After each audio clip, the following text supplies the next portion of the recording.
लोग हैरान हो गए जब अयोध्या मंदिर में अचानक साक्षात प्रकट हुआ पुष्पक विमान। अयोध्या मंदिर में काम करने वाले मजदूरों ने जब यह नज़ारा देखा तो उनके पैरों तले जमीन खिसक गई। 22 जनवरी 2024 रामलला की प्राण प्रतिष्ठा से पहले यह दृश्य सभी अयोध्या वासियों को एक चमत्कार के रूप में दिखाई दे रहा है।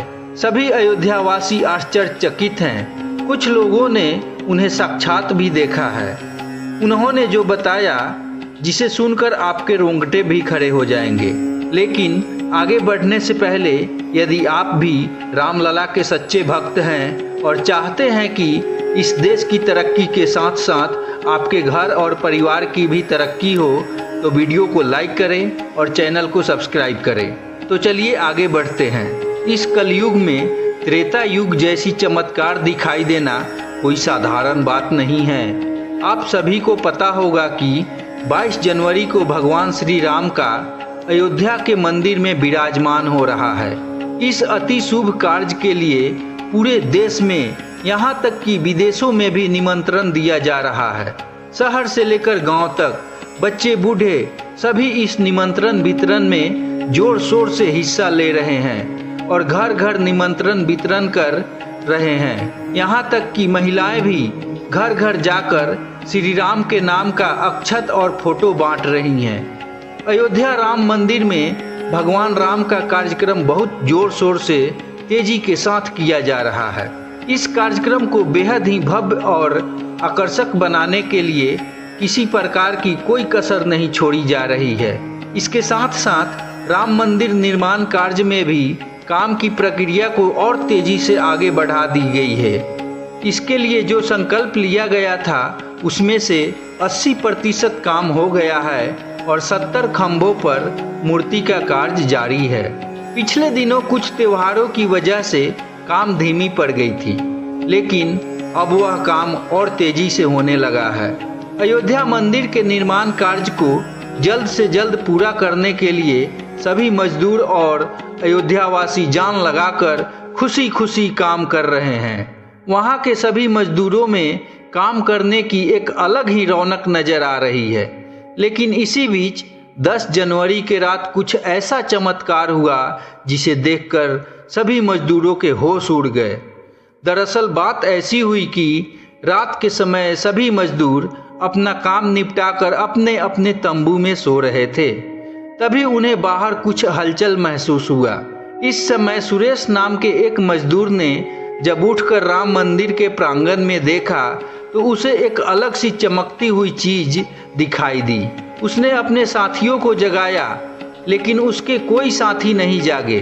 तो सुरेश अकेला ही उठकर राम मंदिर के परिसर में पहुंचा, जहां पर उसे एक बहुत ही तेज चमकता हुआ दिव्य शक्ति वाला चीज दिखाई दिया, जिसका आकार एक सुंदर मोर की तरह था, जिसमें काफी तेज और चमक थी और वह राम मंदिर के प्रांगण में धीरे धीरे उतर रहा था। लेकिन इसे नियंत्रण कौन कर रहा था यह समझ नहीं आ रहा था, क्योंकि उस विमान में इतना प्रकाश तेज और चमक था कि उसे सीधी आंखों से नहीं देखा जा सकता था। मानो ऐसा प्रतीत हो रहा था कि भगवान श्री राम पुष्पक विमान से राम मंदिर के प्रांगण में उतर रहे हो। सुरेश ने यह चमत्कार अपनी आंखों से देखा और वह वहीं पर उसकी तेज और प्रकाश से बेहोश हो गया, क्योंकि उसकी तेज और प्रकाश इतनी अधिक थी कि वह सहन नहीं कर सका। और जब सुरेश सुबह उठा तो वह अपने आप को वहीं राम मंदिर के परिसर में ही पाया। सुबह उसके बाकी साथी मंदिर निर्माण कार्य के लिए अपने अपने काम पर जा रहे थे। सुरेश ने सभी को रात्रि की सारी कहानी बताई, लेकिन उनके सारे दोस्तों ने उनका मजाक बना दिया, उनकी हंसी उड़ाई।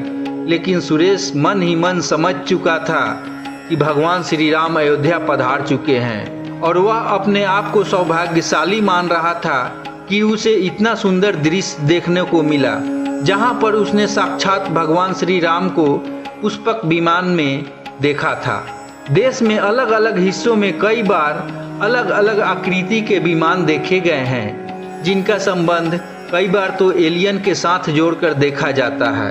अयोध्या में उस रात्रि को मोर की आकृति का विमान देखना भगवान श्री राम का ही कोई वास्तविक संदेश हो सकता है। लेकिन क्या यह विमान सचमुच में पुष्पक विमान है? इसकी क्या गारंटी है? इसका क्या प्रूफ है?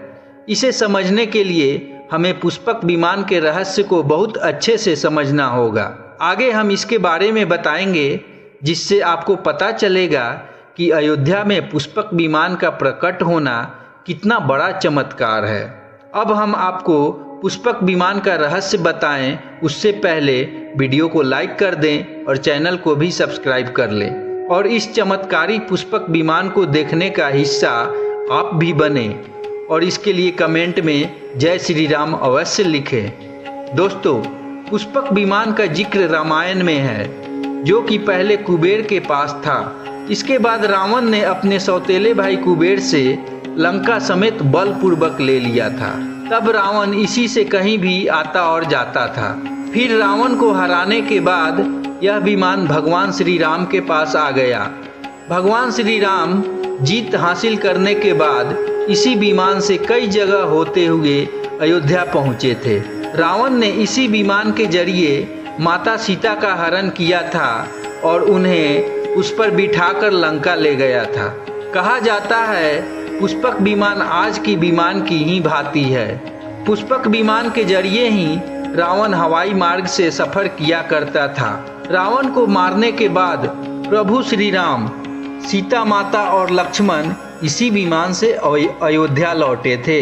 रामायण में पुष्पक विमान का जिस प्रकार जिक्र मिलता है, ऐसा लगता है कि आज की समय के हवाई जहाज जैसा ही है, लेकिन तकनीकी मामलों में मॉडर्न हवाई जहाज से भी आगे था।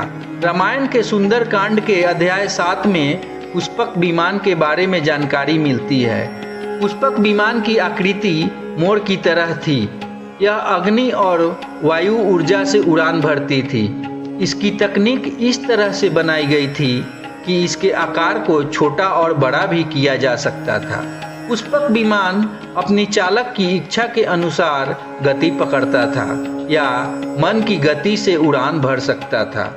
ऐसा भी कहा जाता है कि रावण अपनी पूरी सेना को लेकर एक साथ इस पुष्पक विमान में सफर कर सकता था। इस विमान में बैठने के लिए कई तरह के आसन भी बनाए गए थे। पौराणिक कथाओं के मुताबिक युद्ध के बाद भगवान श्री राम ने पुष्पक विमान का पूजन कर इस दिव्य विमान को वापस कुबेर को लौटा दिया। फिर भी कुबेर ने भेंट स्वरूप भगवान श्री राम को यह पुष्पक विमान दे दिया। इसके बाद इसी पुष्पक विमान से भगवान श्री राम, माता सीता और लक्ष्मण जी अयोध्या पहुँचे थे।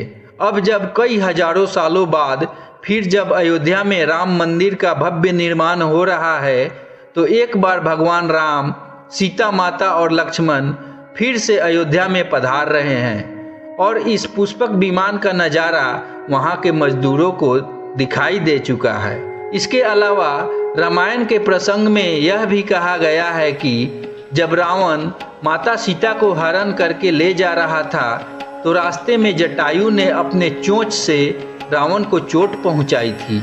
इसके बाद रावण ने अपने तलवार से जटायु के पंख को काट दिया था और जटायु घायल होकर जमीन पर गिर गया। जब सीता को खोजते हुए राम रास्ते में पेड़ पौधे और पक्षियों से पूछते हुए जा रहे थे, तो रास्ते में घायल जटायु से मुलाकात हुई। मरणासन अवस्था में पड़े जटायु ने ही राम को बताया कि रावण सीता को हरण करके किस दिशा में लेकर गया है। और जब साक्षात भगवान राम पुष्पक विमान में अयोध्या पधार चुके हैं, तो भला उनके परम भक्त जटायु कैसे पीछे रह सकते हैं। अयोध्या में रामलला का प्राण प्रतिष्ठा होने से पहले गिद्धों का बहुत बड़ा झुंड दिखाई देने लगा है और स्थानीय लोग यानी अयोध्यावासी इस गिद्धराज को जटायु से जोड़कर देख रहे हैं।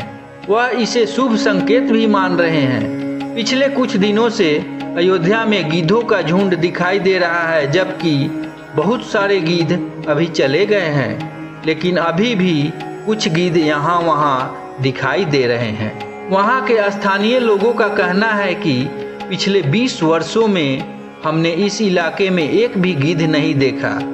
अब जब राम मंदिर बन रहा है तो अयोध्या नगरी में लगभग 50 से भी ज़्यादा गिद्ध दिखाई दे रहे हैं। इस गिद्धों की घटना को देखकर ज़्यादातर लोग इसे राम से जोड़कर देख रहे हैं और इसे शुभ संकेत भी मान रहे हैं।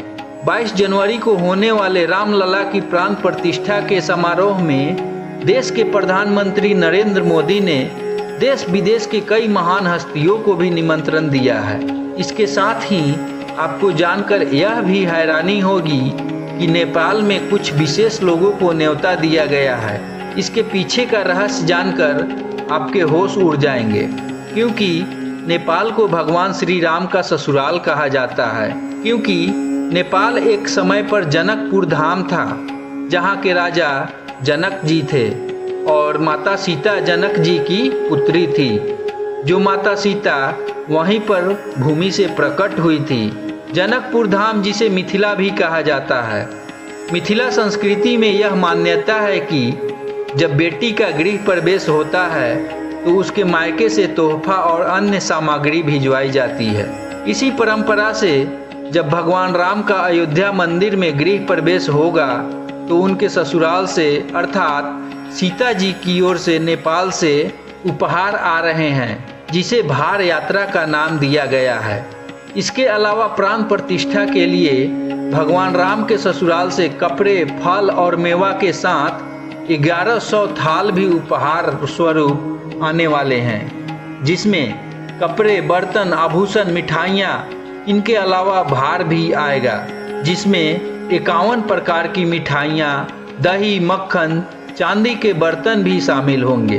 22 जनवरी को होने वाले प्राण प्रतिष्ठा में आने के लिए नेपाल के कई गण्यमान्य लोगों को भी निमंत्रण भेजा गया है। दोस्तों, आज हम सभी भारतीय इस राम मंदिर का निर्माण होते हुए देख रहे हैं। यह हमारा बहुत बड़ा सौभाग्य है, क्योंकि इस भव्य राम मंदिर को बनने में कई हजारों सेवकों और राम भक्तों का बलिदान भी छुपा हुआ है। दोस्तों, आज की इस वीडियो में बस इतना ही, और हमें इस राम मंदिर के प्राण प्रतिष्ठा को देखने का सौभाग्य प्राप्त हुआ है, तो आप सभी अपने घर पर उस दिन दीपक जलाकर भगवान रामलला का आशीर्वाद प्राप्त करें। बने रहिएगा हमारे साथ, क्योंकि हम इसके लेटेस्ट अपडेट तुरंत लेकर आएंगे। इसके लिए चैनल को सब्सक्राइब कीजिएगा और वीडियो को लाइक कीजिएगा। कमेंट में एक बार जय श्री राम लिख डालिएगा।